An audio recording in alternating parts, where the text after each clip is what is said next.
Capital de Colombia. 7 millones de habitantes. 2.600 metros de altura y un paisaje típico del altiplano andino.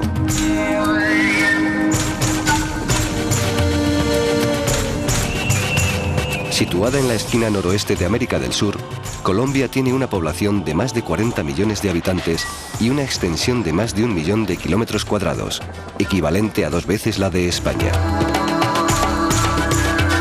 Como muchas capitales de América Latina, Bogotá tiene ya un pie en el primer mundo, pero otro también en el tercero. Al igual que en Europa y en Estados Unidos, la gente llena teatros, discotecas, cafés y restaurantes. Hay un derroche de luces en Navidad y centenares de ciclistas recorren alegremente la ciudad o invaden los parques cada domingo.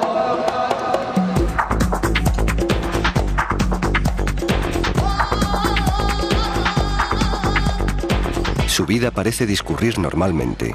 Sin embargo, esta ciudad está amenazada por un enemigo que ha hecho su aparición en el nuevo milenio: el terrorismo.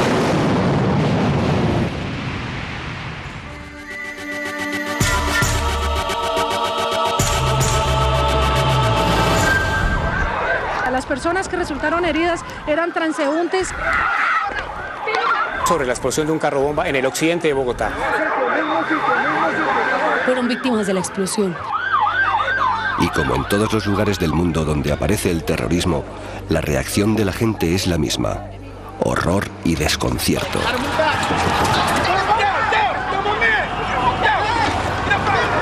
Let's just get back. Get back. Ha habido una bomba en el tren y hemos tenido...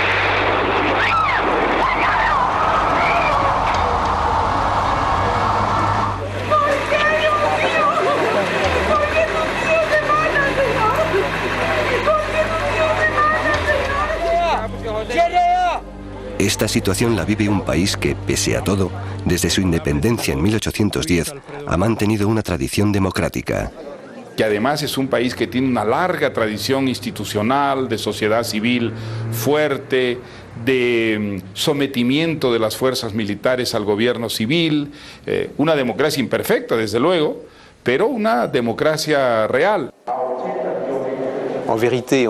En realidad, descubrimos un país que tiene más bien una cultura europea, con una vida civil más o menos normal, al menos en las grandes ciudades, con una actividad económica extremadamente diversificada.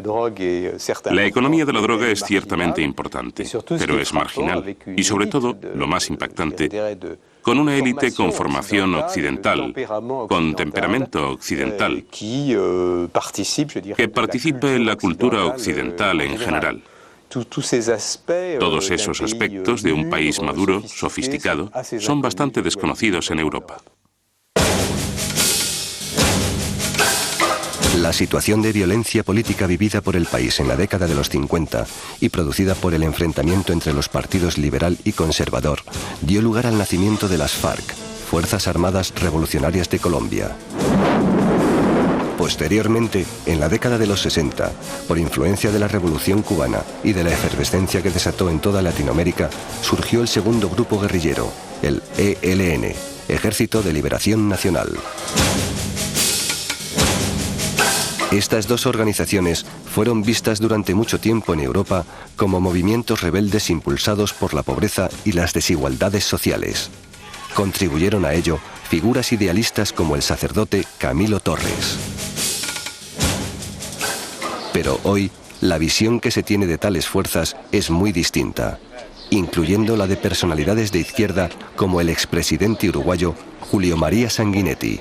Ha sido una larga historia en la que un movimiento que apareció primero como heredero de ciertas formas de violencia que habían sido endémicas en Colombia y que se envolvió de una cierta aureola de revolucionarismo romántico, se transforma más tarde crudamente en una organización terrorista por el empleo de la metodología terrorista, que además se sabe financiada nada menos que por el mundo narcotraficante.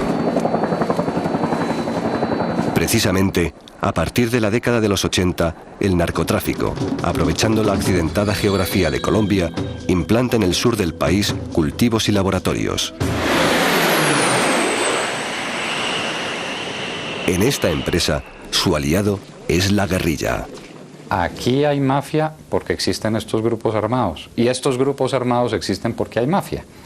Porque es que son miles de millones de dólares. Estos 5.000 millones de dólares que entraban acá eran parte de los más de 40.000 millones de dólares que la cocaína colombiana vale en los mercados de los Estados Unidos, por ejemplo, sin contar el de Europa. Luego de un viaje a Colombia, el ensayista político francés Guy Sorman llegó a la misma conclusión. La guerrilla es casi el departamento de marketing de la producción de la droga. Cuando se está a la cabeza de una de las más importantes empresas mundiales de producción de droga, con unos beneficios que no alcanzamos a imaginar, ¿por qué de golpe renunciarían a la guerrilla, que es un elemento indispensable en la organización de ese comercio?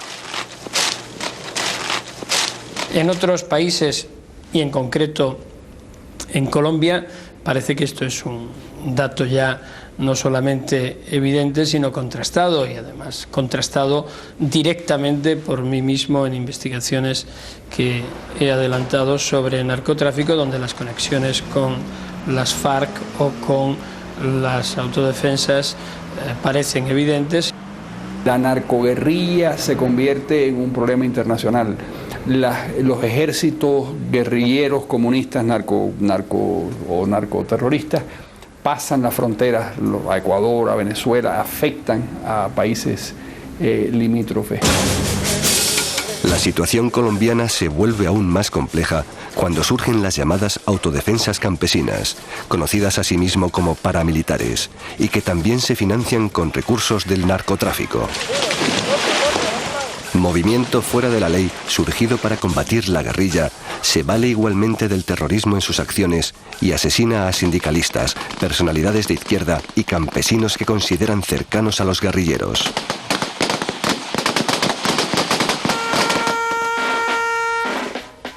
En el año 2002, tras diversas tentativas de paz, el gobierno de Álvaro Uribe Vélez pone en marcha una política de lucha frontal contra el terrorismo.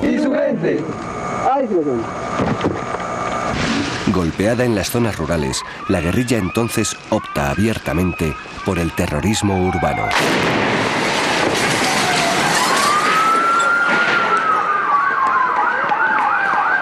Está lleno de...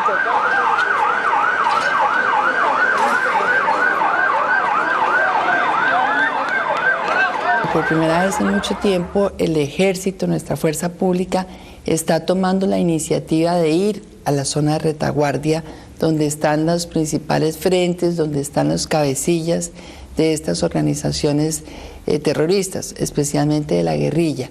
Y sí creo que esto, de alguna manera, entonces ha generado una contrarreacción de parte de ellos de ir a hacer acciones terroristas, especialmente en las ciudades. Pese a estos hechos, la lucha en Colombia contra la violencia empieza a dar resultados.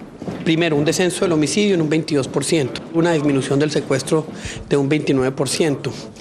El desplazamiento disminuyó en un 50% en el 2003, por primera vez en 7 años. La voladura de torres de energía, la voladura de puentes, las tomas de pueblos, todas han disminuido por encima del 50%, y los colombianos pueden recorrer su país en las carreteras tranquilamente, cosa que hace 2 años no podíamos hacer. El pueblo dijo, aquí estoy presente. Todos los días crecen y crecen y crecen los informantes, los cooperantes. Es un pueblo entero levantado contra estos bárbaros de nuestro tiempo. Los millonarios recursos que le aporta el narcotráfico permite a los grupos guerrilleros adoptar técnicas altamente sofisticadas. Sí que ha habido vinculación ideológica, sí que ha habido aproximación también, y lo mismo que el IRA tuvo esa relación, e incluso con el envío de varios terroristas o varias personas vinculadas al IRA para servir de instructores en explosivos a las FARC. También la organización terrorista ETA es un ámbito que sin lugar a dudas no ha debido dejar vacío. Las FARC quieren establecer una relación con Al-Qaeda porque pueden proveerles de dinero para promover y apoyar al terrorismo. Los terroristas necesitan dinero todo el tiempo. Incluso Al-Qaeda quiere hacerse con dinero de la droga para promover acciones terroristas. Al-Qaeda quiere relacionarse aquí porque saben que ese es un buen campo de reclutamiento para terroristas. En cuanto a los lazos con ETA, son muy fuertes, eso creo. Los servicios de inteligencia española pueden contarles sobre esta preocupación. En cuanto a los lazos con el IRA, hay en Colombia 3 personas en prisión esperando sentencia. Las autoridades colombianas detuvieron el 11 de agosto del 2003 en el aeropuerto El Dorado de Bogotá a los irlandeses Niall Connolly, Martin Macaulay y James Monaghan, acusados de instruir a las FARC en la fabricación de bombas y activación a control remoto de artefactos explosivos. Rogelio Alonso, investigador español que reside en Irlanda del Norte desde hace 10 años, ha escrito varios libros sobre los métodos y técnicas del IRA. En Irlanda del Norte sí que se ve como hay una mayor sofisticación desde los primeros inicios con bombas, los coches bomba a principios de los años 70, incluso previamente antes de los 70, artefactos incendiarios. Poco a poco se va yendo hacia una mayor sofisticación. El uso del control remoto, el uso de los teléfonos móviles también para activar explosivos, técnicas que luego han utilizado otros grupos terroristas también. Con todas estas nuevas técnicas, los dirigentes de las FARC han sustituido sus antiguos asaltos por estratégicos ataques contra pequeños municipios con explosivos manejados a control remoto. Tal como lo demuestra este vídeo grabado por los atacantes. ¡Ojo ahí, mira el piso, mira el piso! Venga,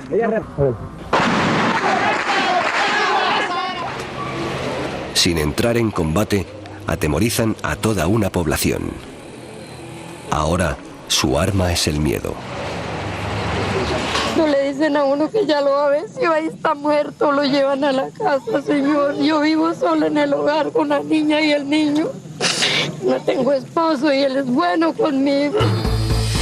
Cilindros explosivos, coches bomba o bicicletas bomba, como la que estalló el 25 de enero del 2002 en el barrio Fátima de Bogotá, dejan muchas víctimas. En esa ocasión fueron 5 las personas que fallecieron, entre ellas la menor Johanna Zárate Villa, y 10 las que resultaron heridas por el artefacto explosivo que fue dejado en un restaurante situado frente a la estación Sexta de policía. Sonó el totazo, me dio una corazonada y yo salí corriendo a ver qué había pasado. Miré al frente y vi a un tipo que le faltaba un brazo y una pierna de una moto. En ese momento no vi sombras, de pronto vi a mi señora ahí en el suelo. Dentro de mí yo pensaba, mi niña ¿dónde estará? Estará de pronto al pie de un andén.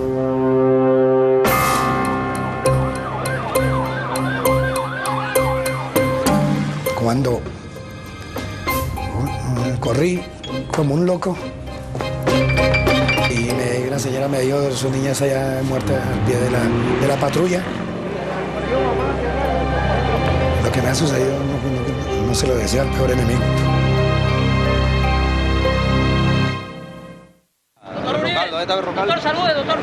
No obstante, sus principales objetivos son personalidades políticas relevantes.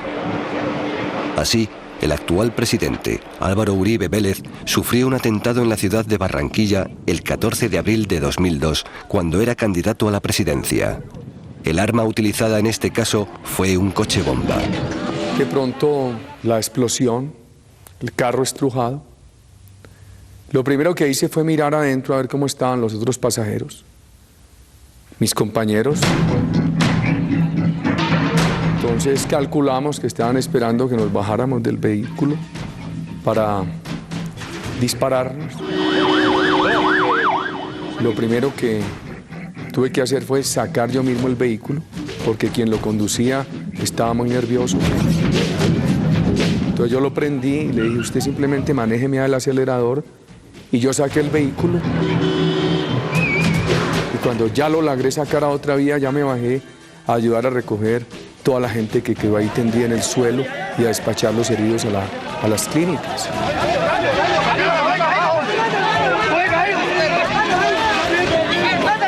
Vimos algunas motocicletas de la policía que escoltaban.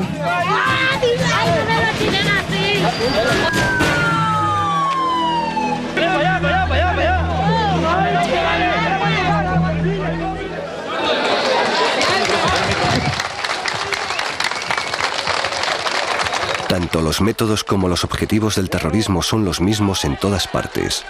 En España, recordemos que siendo candidato a la presidencia del gobierno español, José María Aznar sufrió el 19 de abril de 1995 un atentado con explosivos.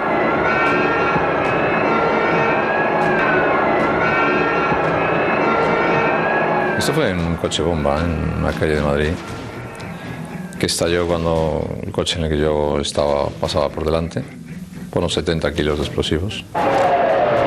Los etarras, desde un lugar próximo, hicieron detonar la carga del coche bomba cuando el del presidente del Partido Popular pasaba a su altura.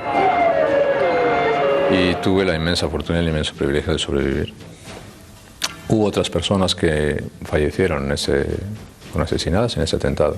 Además, el atentado ha destruido por completo la vivienda frente a la que se hallaba aparcado el coche bomba. Y desgraciadamente ha habido muchas otras que han fallecido, ¿no? Por eso yo me siento, como digo, un poco en broma de la cofradía de los sobrevivientes, ¿no? Otras víctimas de los ataques son aquellos periodistas y líderes de opinión que denuncian y condenan la violencia. Contra ellos, la técnica mayormente utilizada es la del paquete bomba. Me encontraba yo en mi oficina, al interior del Congreso Nacional, y dentro de los diferentes paquetes que llegan en el mes de diciembre, entre otros varias agendas, una de ellas cuando la destapé, explotó una bomba.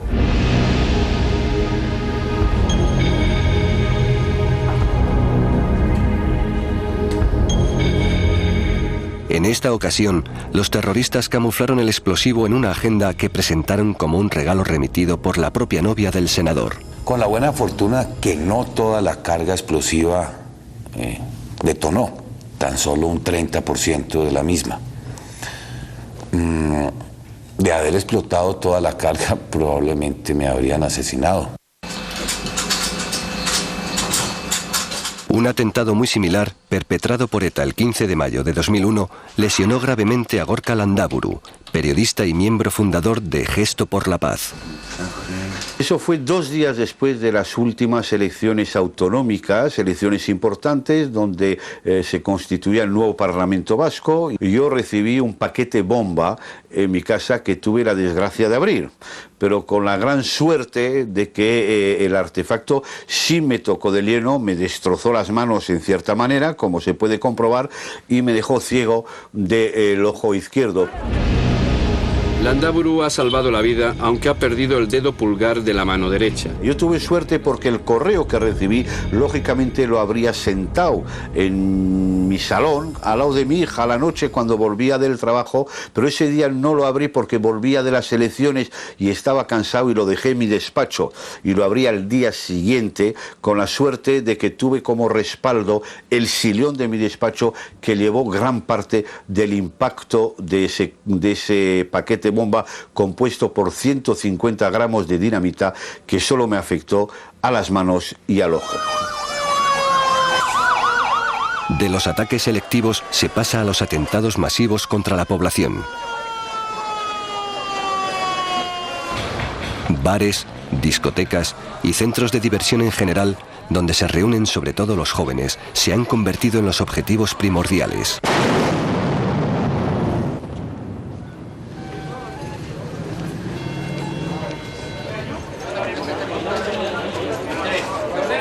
¿Qué buscan los terrorismos con sus acciones, o los terroristas, ¿no? La gama es muy amplia. Pueden buscar desde una supuesta lucha de liberación, que finalmente es de opresión y de restricción de derechos, porque normalmente se producen en sociedades democráticas, con lo cual ya es un contrasentido. Es el ejemplo de la organización terrorista ETA. Hay otros que se disfrazan de lucha guerrillera cuando los métodos que desarrollan son netamente terroristas, y de ser los métodos han pasado a ser incluso las finalidades y el modo de actuar, atentando contra la humanidad, crímenes de lesa humanidad. Sería el ejemplo de las FARC en Colombia. ¿Cómo se defienden esas fuerzas decadentes, ineptas, integradas por niños, sin ninguna capacidad militar, sin mística, sin mandos? ¿Qué capacidad militar tienen? Ninguna. Entonces, ¿qué hacen? Terror, que es lo más fácil, que es lo más barato, que es lo más eficaz para derrotar una población, para destruirla psicológicamente y para poner un país de rodillas ante ese monstruo que es el terror.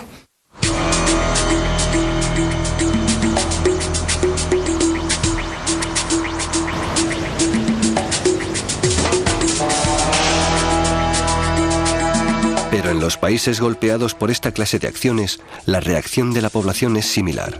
La vida sigue su curso habitual. Se intenta olvidar el peligro siempre latente. Ha ocurrido en Nueva York después del 11 de septiembre de 2001. Y poco a poco se ha ido superando.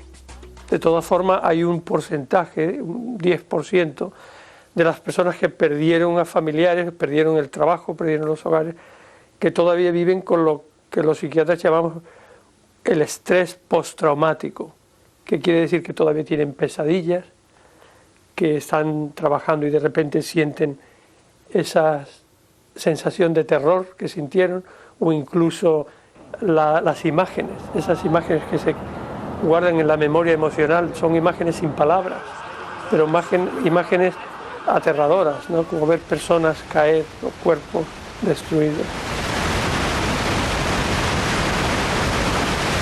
Pointed out during the trial to bring down the towers, in fact to bring down both of them. It appears that this time one of the towers is down.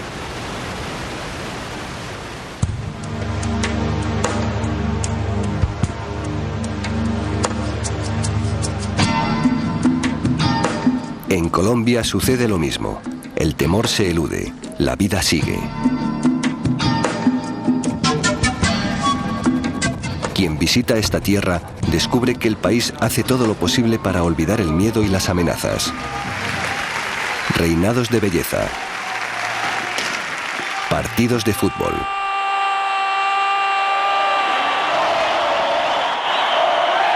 Desfiles de moda. Conciertos y espectáculos son una manera de mostrar que el país no se deja doblegar por el terror. Pese a todo, la actividad económica ha registrado un crecimiento que supera el 3,5% en el 2003. La industria mantiene una alta productividad y el turismo llena las playas del Caribe colombiano.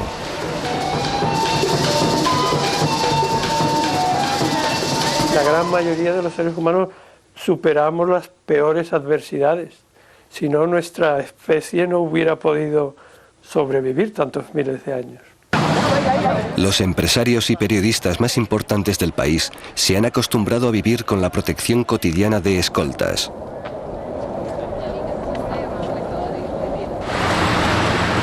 Es el caso de Enrique Santos Calderón, director de El Tiempo, el diario más importante de Colombia. Pues yo ando con escoltas hace más de 15 años, a raíz de la época del narcoterrorismo, cuando los carteles de la droga emprendieron esta ofensiva tan sanguinaria contra la prensa y los periodistas.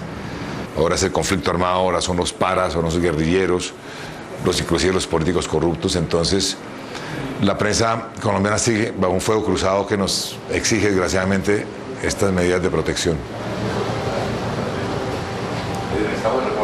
Es duro porque afecta de todo modo la intimidad, la privacidad, que queda muy limitada, ¿no? Pero uno se acostumbra a todo. Yo ya me acostumbré después de tantos años, pues ya se ha vuelto parte de mi rutina cotidiana, desgraciadamente.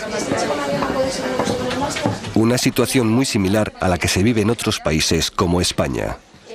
He tenido, bueno, a los 29 años yo tuve un secuestro y un atentado en Barcelona con un grupo terrorista catalán, Terra Llure. Me dispararon en la rodilla, que entonces era la moda. Afortunadamente no era el tiro en la nuca. Y luego que el pistolero era un poco más alto que yo, entonces en lugar de destrozarme la rodilla me dio en el fémur y entonces no me acabó de dejar cojo del todo, ¿no?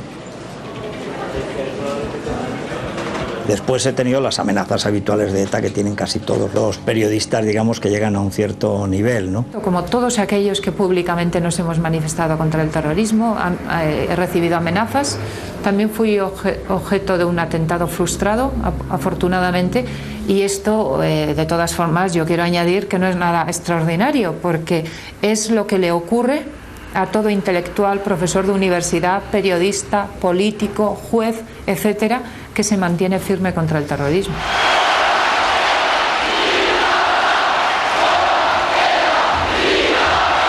Para el terrorismo, todos los medios de lucha son buenos y todo lo que sea un símbolo del poder que pretenden combatir se convierte en objetivo primordial.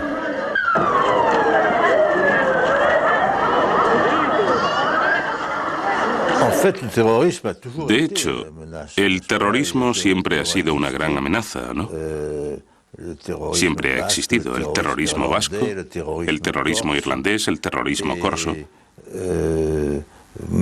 Pero evidentemente desde el 11 de septiembre ha adoptado una especie de dimensión planetaria, porque antes los terroristas eran sobre todo, digamos, regionales.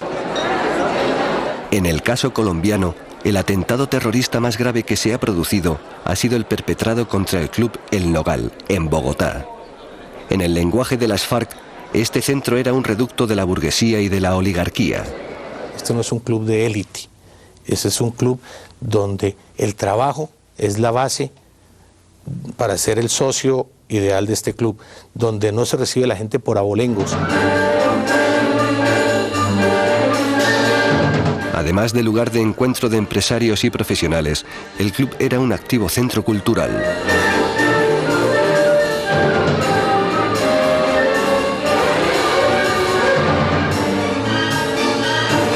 En nada de esto repararon los terroristas colombianos. El 6 de febrero de 2003, un coche bomba convirtió a este club en un infierno.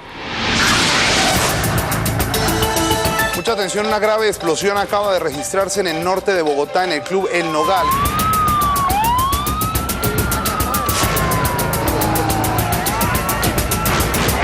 Dentro del edificio se congregaban en ese momento unas 1000 personas y se festejaban 2 matrimonios y una piñata infantil.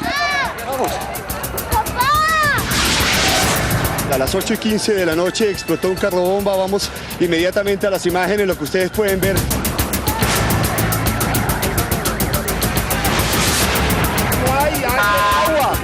¡Agua, por favor! ¿Por qué los mataron, señor? Dios mío, ¿por qué? ¿Por qué? ¿Por qué está pasando todo esto? Por favor. Saldo, 35 muertos y 167 heridos.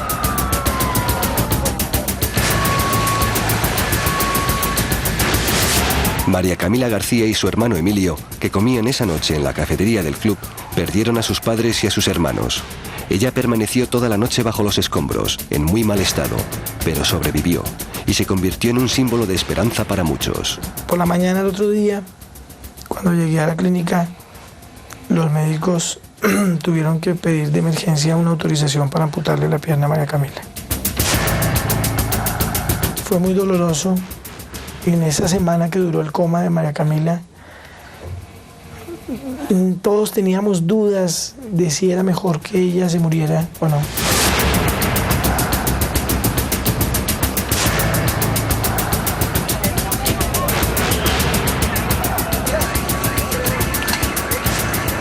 Todos los organismos de seguridad se movilizaron al lugar de los acontecimientos. Inicialmente para nosotros era muy difícil tratar de establecer qué era lo que había originado esta explosión.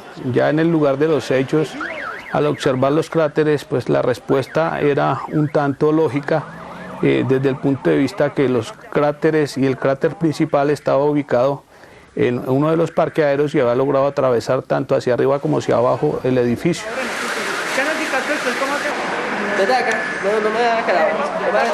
La misma noche del atentado, técnicos norteamericanos de la ATF, Agencia de Alcohol, Tabaco y Armas de Fuego, altamente especializados en esta clase de atentados, tomaron contacto con las autoridades colombianas. Ellos inmediatamente al día siguiente llegaron con unos equipos muy sofisticados y nos pudieron dar la clave de un vehículo que, por cierto, era muy difícil de identificar porque estaba junto a otro que también tenía características similares. Y muy rápidamente nos dimos a la tarea de, por conducto de ese vehículo, llegar a quienes lo habían adquirido, identificar a su dueño, y resultó ser una persona que se había infiltrado como socio del club y que venía trabajando toda esta operación desde hace varios meses. John Freddy Arellán Barajas, 26 años. Era conocido en algunos clubes de Bogotá como profesor de squash. Miembro de una familia modesta que vivía en un barrio muy pobre, era bien visto por sus vecinos. Pues sí, común y corriente. No le hacía daño a nadie. Era buena gente, sí, él era buena gente, yo no tengo que dejar mala atención. A pesar de carecer de recursos, Arellán compró una acción de muchos millones de pesos en el club El Nogal. Es que nos engañó en el sentido de que ingresó como usuario, segundo usuario de una acción de una empresa que manejaba invernaderos de flores, que construía invernaderos plásticos para las flores colombianas. Un vehículo similar al que vemos en estas imágenes fue utilizado para camuflar en su maletero una carga de TNT traída desde los territorios de las FARC. Preparado el explosivo, Arellán y su tío Osvaldo penetraron en el estacionamiento de El Nogal, poco después de las 8 de la noche. Ambos murieron al activarse antes de lo previsto la carga que llevaba el coche. Las FARC, siguiendo las enseñanzas de otras organizaciones terroristas como el IRA, sacrifica a sus propios agentes bajo engaño. Fue el caso de Arellán. La bomba humana, como se denominó en Irlanda del Norte, fue una técnica utilizada también por el IRA a comienzos de los años 90. Consistía fundamentalmente en que el IRA obligaba a civiles a conducir vehículos cargados de explosivos contra controles militares.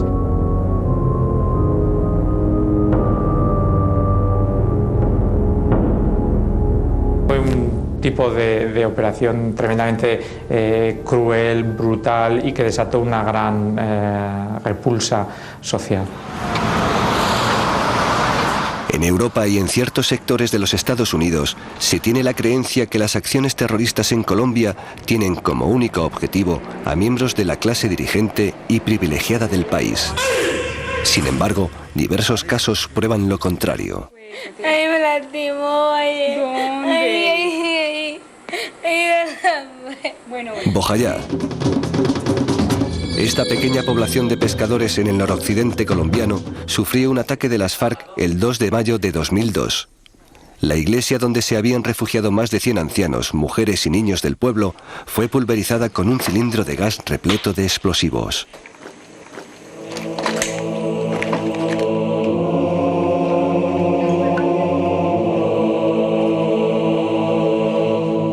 El dolor más grande que se ha visto en el mundo es este.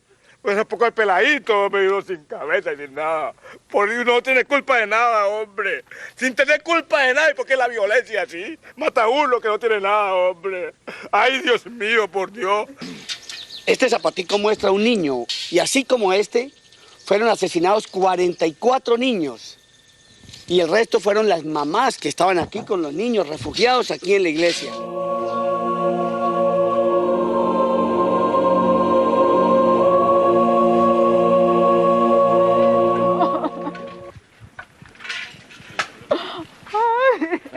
Otra evidencia de que el terrorismo golpea a todos los niveles de la sociedad colombiana se produjo el 7 de agosto de 2002. Ese día, Álvaro Uribe Vélez tomaba posesión de su cargo como presidente de la República. Inesperadamente, varios cohetes fueron disparados contra el Palacio Presidencial.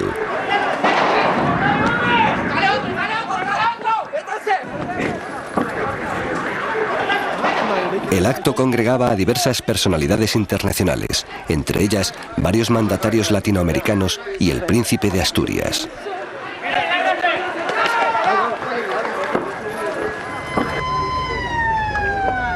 Dos de los proyectiles cayeron sobre uno de los sectores más pobres de la capital, el Cartucho.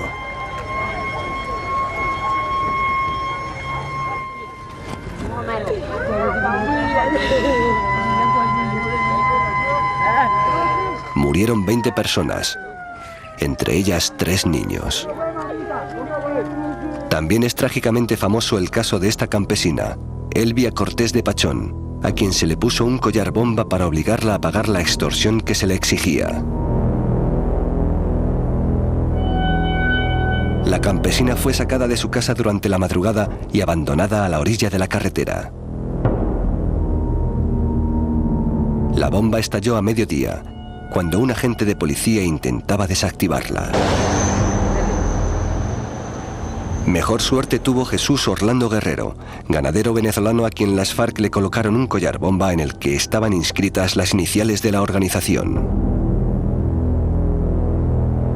Otra técnica, copiada de la Guerra Civil Española y usada en Irak contra las tropas extranjeras, el caballo o burro bomba, ha sido utilizado por las FARC para aterrorizar a la población campesina que no se pliega a sus exigencias, como ocurrió en el pequeño municipio andino de Chita, al oriente del país.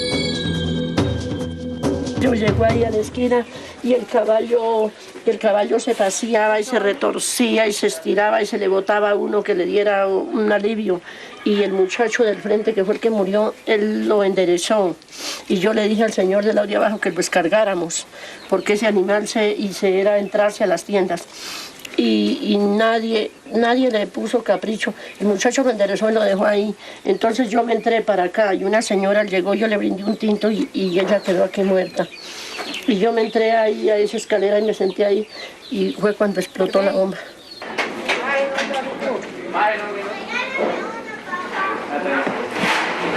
Que esta violencia termine, que no nos acaben así a los más humildes, a los más desprotegidos, a los mendigos, que no solamente pedimos la voluntad y la misericordia de mi Dios omnipotente.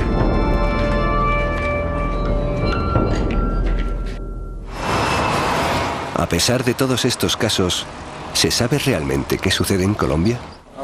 Hay quienes creen que este país vive su drama a espaldas del mundo, que está solo. Es que hay muchos prejuicios y leyendas en Europa, sobre todo en lo que respecta a los guerrilleros latinoamericanos. El francés medio, el periodista medio, está convencido de que el guerrillero americano es un buen tipo que ataca a una dictadura. Y no percibe que, al contrario, en general, en América Latina los que han provocado las dictaduras son los terroristas. Mi visión de Colombia es la de un país prodigioso, herido, solitario. Pues yo creo que a Colombia se le ha condenado muchas veces por desconocimiento a la soledad.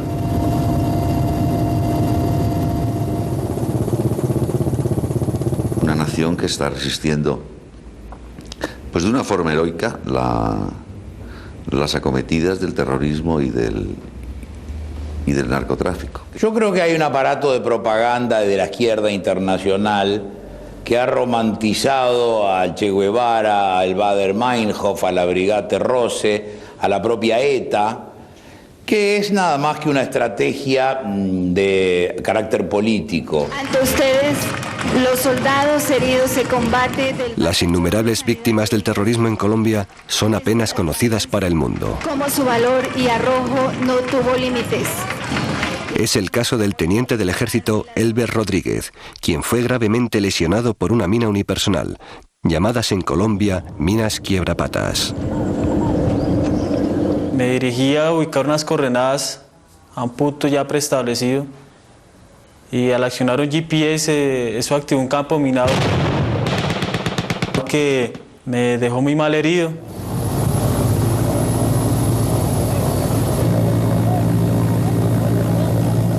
Ahí en ese momento perdí las piernas, el brazo derecho, perdí el ojo izquierdo, perdí un dedo de la mano izquierda. Cuando llegué a Cartagena, pues me estaban esperando un grupo de médicos, me hicieron seguir a cuidados intensivos y me lo pusieron enfrente. Me dijeron, así está Elber. Para mí fue muy difícil, me cambió la vida totalmente, duele mucho, pero hay que salir adelante.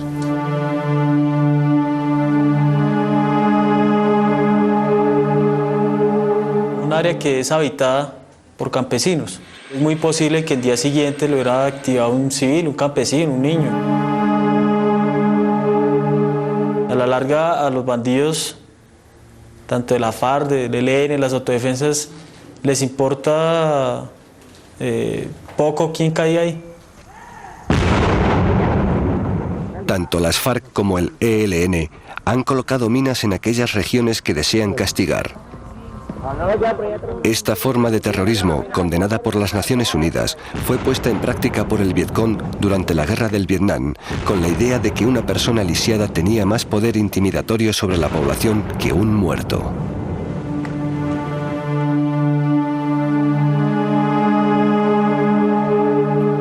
La vida pues me cambió en un 100%. Las cosas que yo estaba acostumbrado a hacer con mi señora ya no las puedo hacer, porque ella prácticamente se ha convertido en mis brazos, en mis piernas. Y eso ha sido algo difícil. Que si tú tienes otro documento donde en base a eso... Me ha ayudado mucho, tanto el apoyo físico de ella como el apoyo moral, el apoyo psicológico. Elber esta semana le decía a mi hermana que él todavía tenía por entregar un brazo y un ojo. O sea, que él no se iba a dejar vencer así tan fácil. Los terroristas lo que buscan es minar la voluntad de lucha de nosotros y hasta el momento no lo han logrado. Antes se les está volviendo todo lo que ellos intentan hacer en contra de nosotros.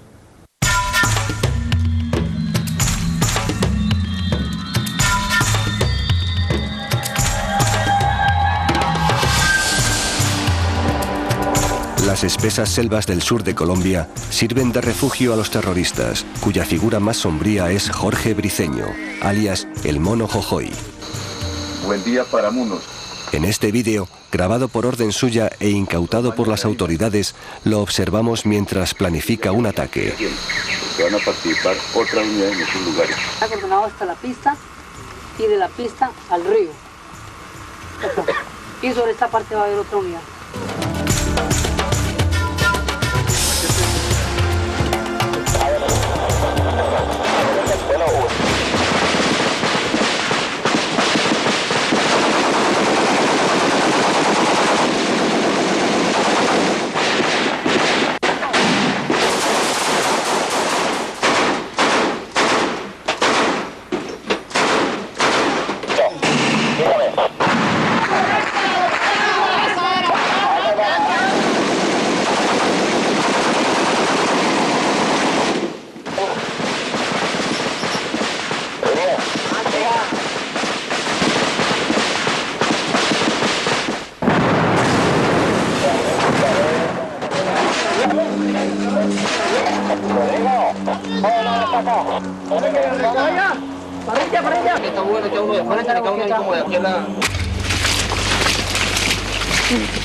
Los soldados, tomados como rehenes, son llevados de esta manera a través de la selva y encerrados en cubículos.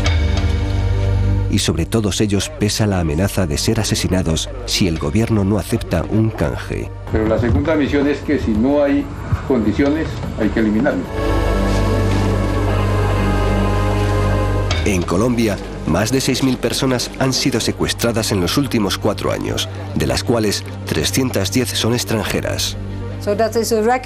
Este es un ingreso regular para la guerra. La cifra por rescate son millones y millones cada año. Y esto lo menciona el Banco Mundial, organizaciones internacionales, por el gobierno de Colombia, etc. Y considerando esto, creo que es necesario tomar medidas internacionales. En Colombia no solo se secuestra por dinero, también con fines políticos. Comencemos por mirar el debate. Es el caso de una figura muy conocida en su país y en Europa. Ingrid Betancourt es candidata a la presidencia y autora del bestseller mundial La rabia en el corazón, retenida desde el 23 de febrero de 2002 por el Frente 15 de las FARC.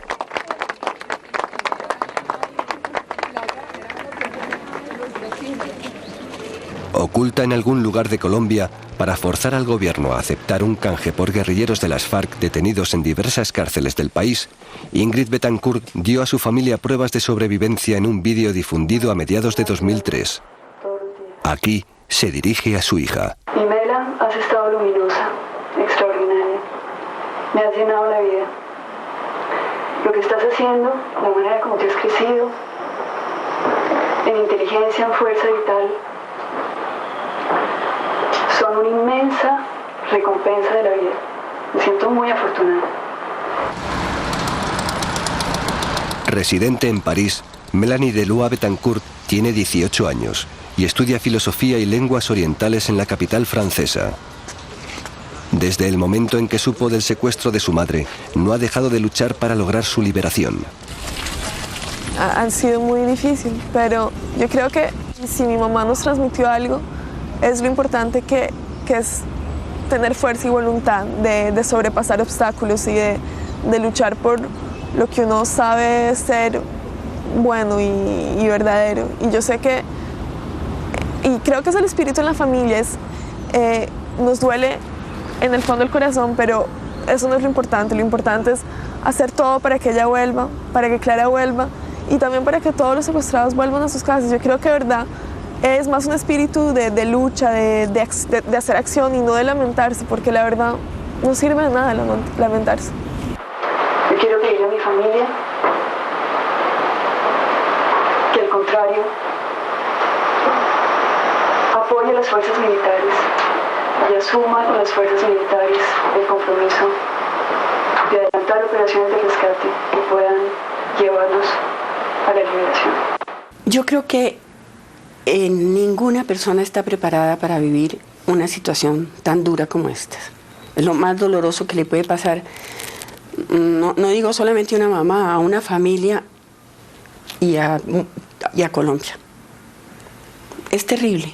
Uno no ahorra esfuerzo para trabajar, para acercarse al mundo entero, para pedir ayuda, colaboración, comprensión. Y todo parece inútil. Una familia que nunca vivió de espaldas a su país, involucrada en acciones sociales, hoy vive su drama con valor.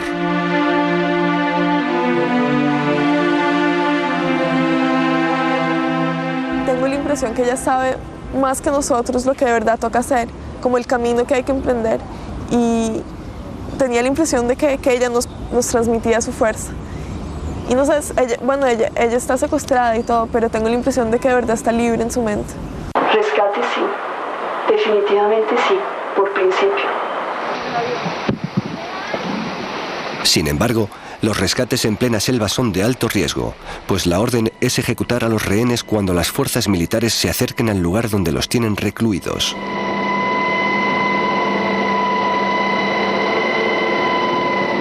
Fue lo que ocurrió con esta famosa pareja formada por el empresario Helmut Bickenbach y su esposa Doris Hill Santamaría. La La suya, según la prensa del Corazón, fue una larga historia de amor. Elegida en 1958 Reina de Belleza de Colombia, renunció a su título y a representar a Colombia en el concurso de Miss Universo para casarse con Bickenbach. Al producirse el secuestro, se negó a abandonar a su marido y compartió su largo cautiverio en este precario refugio. Cuando sus captores supieron que la tropa estaba cerca, decidieron liquidarlos a sangre fría. Al oír los primeros disparos, ella quiso protegerlo. Murió abrazada a él. El aplauso de la no violencia para los caminantes. Un año antes, el gobernador de Antioquia, Guillermo Gaviria, y el exministro de Defensa, Gilberto Echeverri, habían resuelto encabezar esta multitudinaria marcha bajo el lema de la no violencia. Con pañuelos y banderas blancas, marchaban hacia el lugar donde esperaban encontrar a los guerrilleros a fin de abrir con ellos un diálogo de paz. La respuesta a esta tentativa fue su secuestro. Somos considerados por la FARC como sujetos de canje. Su cautiverio fue compartido con varios militares, entre ellos el sargento Heriberto Aranguren, que llevaba 4 años en manos de las FARC. El comandante sí le quería hacer ver a uno que ellos eran los buenos y nosotros éramos los malos. Sí, que porque nosotros éramos supuestamente el ejército de la burguesía, porque todo lo que huele a ciudad, todo lo que sea estudio de ellos, para ellos es burguesía y son enemigos número 1. Y se lo decían al gobernador y a don Gilberto. Le decían, usted es mi enemigo. Pero el doctor Gilberto le decía, pero es que yo no lo considero usted mi enemigo. Y él decía, pero es que usted es mi enemigo de causa, usted es muy diferente, porque usted nunca ha sufrido hambre, usted nunca no ha sentido la pobreza. Y el doctor le decía, no, pero es que por eso es que estamos buscando caminos de paz y de progreso, pero ustedes no dejan. La incertidumbre de vivir como rehenes de las FARC terminó trágicamente el día en que, descubierto el campamento, se intentó su rescate.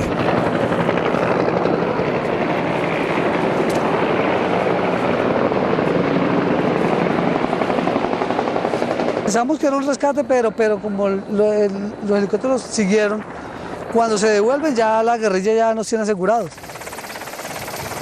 Vemos que vienen los guerrilleros y pensamos que ya era para arrancar.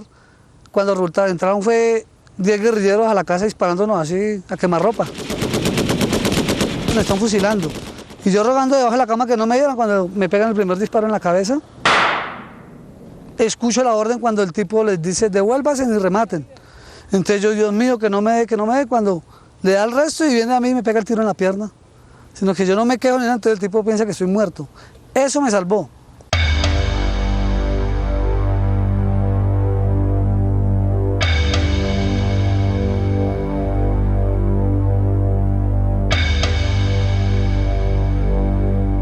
De esta misma manera han sido asesinados 305 rehenes, 10 de ellos extranjeros.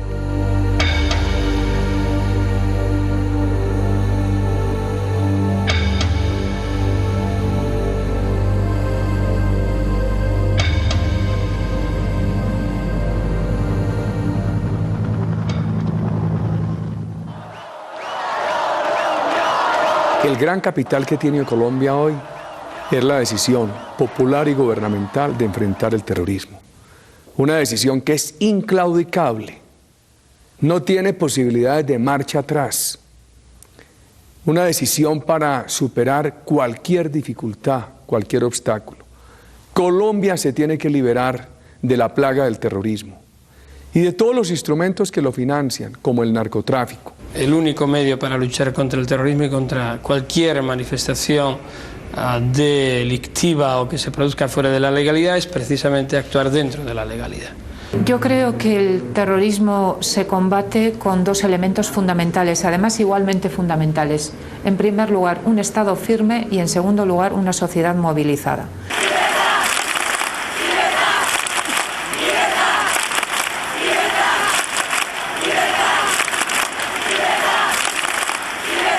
Por fortuna, la sociedad civil en todo el mundo está reaccionando contra el terrorismo.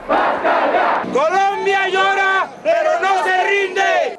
Sería muy triste que fuera Colombia la que tuviera que pedir la solidaridad de de las democracias y de los países decentes para luchar contra el terrorismo. Eso es una cosa que tiene que salir de los países decentes. Es decir, Colombia no tiene que pedir nada. Colombia lo que tiene es que esperar.